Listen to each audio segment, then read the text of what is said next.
Je pense que quelque chose a été oublié.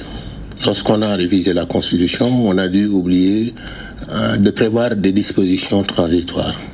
Dans la Constitution, il fallait ajouter des dispositions transitoires pour prévoir que le mandat en cours fait partie du décompte des 2 mandats que le président peut avoir. L'actuel président, normalement, peut avoir 2 mandats.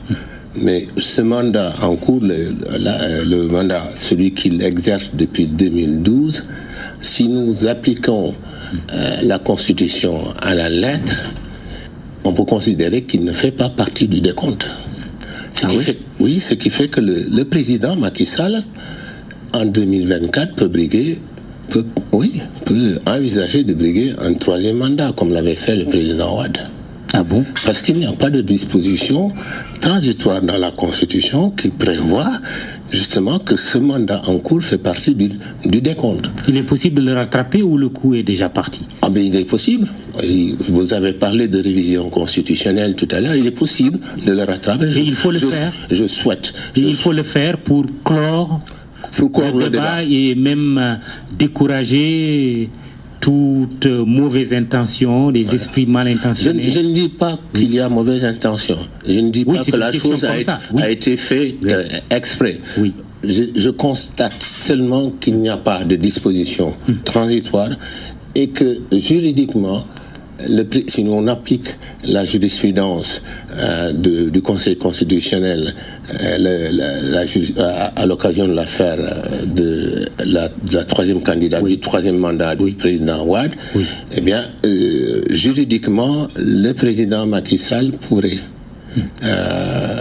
être candidat à nouveau en 2024. Il fallait dire s'il gagne en 2019, il fallait dire clairement dans la Constitution que le mandat actuel fait partie du décompte des 2 mandats.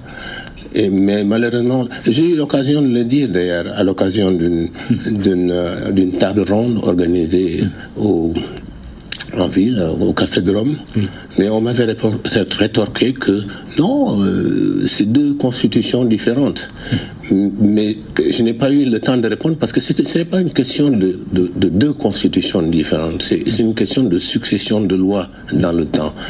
La loi qui vient après la première loi, eh bien, si elle est en contradiction avec la première loi, elle l'abroge. C'est le principe lex posterior priori dérogate. Donc c'est la loi qui vient après abroge la première loi. Il se trouve que la nouvelle loi n'a pas prévu ces dispositions transitoires. Absolument, n'a pas prévu ces dispositions transitoires, ce qui fait que en 2024, le président... Dans l'absolu.